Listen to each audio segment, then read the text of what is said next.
అల్లూరు జిల్లా పాడేరులో బీజేపీ అధ్యక్షుడు పీవీఎన్ మాధవ్ చేపట్టిన సారథ్యం యాత్ర దద్దరిల్లింది. సారథ్యం యాత్రకి భారీగా గిరిజనులు తరలివచ్చారు. గిరిజన ప్రాంతాల్లో అభివృద్ధి ప్రధానమంత్రి మోదీదే ధ్యేయమని మాధవ్ అన్నారు. దేశంలో పేదరికం నిర్మూలనకు ప్రధాని అనేక పథకాలను అమలు చేస్తున్నారని మాధవ్ తెలిపారు. ప్రజా సమస్యని పరిష్కరించే విధంగా ఊరేగింపుగా వెళ్ళాలి, అడగాలి, ఇవన్నీ తీర్చండి. మళ్ళీ రెండో వారం వెళ్ళాలి. గత వారంలో ఇచ్చినవి ఏమయ్యాయి, ఈ వారం ఈ సమస్యలున్నాయి. ఆ విధంగా సమస్యల పరిష్కారంలో భారతీయ జనతా పార్టీ కార్యకర్త ముందున్నాడు అనే విషయం ప్రజలకు తెలిసేటట్టు మనం పనిచేయాలి. తప్పనిసరిగా రాబో స్థానిక సంస్థల ఎన్నికల్లో కూడా పోటీ చేయాలి. మనందరికీ కూడా కొంత అసంతృప్తి ఉన్న మాట వాస్తవం.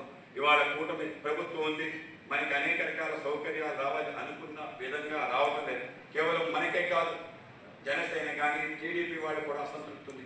ఇవాళ కూటమి కేవలం ఎమ్మెల్యే ఎంపీ వరకే మన యొక్క ఒప్పందం కాదు, దాని తర్వాత ఉండే అనేక నామినేటెడ్ పోస్టులో కూడా అవకాశం కల్పించే విధంగా మనకు ఒక ప్రయత్నం ప్రారంభించాం. ఆ ప్రయత్నం కారణంగానే మనలో అనేక మందికి మంచి నామినేటెడ్ పోస్టులు వచ్చాయి. మన యొక్క కూడా కృష్ణారావు గారికి ట్రైకర్ డైరెక్టర్గా వచ్చారు. అలాగే మన మంగతెలికి ఏఎంసీ చైర్మన్గా అవకాశం వచ్చింది. ఇక్కడున్న అనేక మందికి మన రాజారావు గారు కూడా మన కమిషన్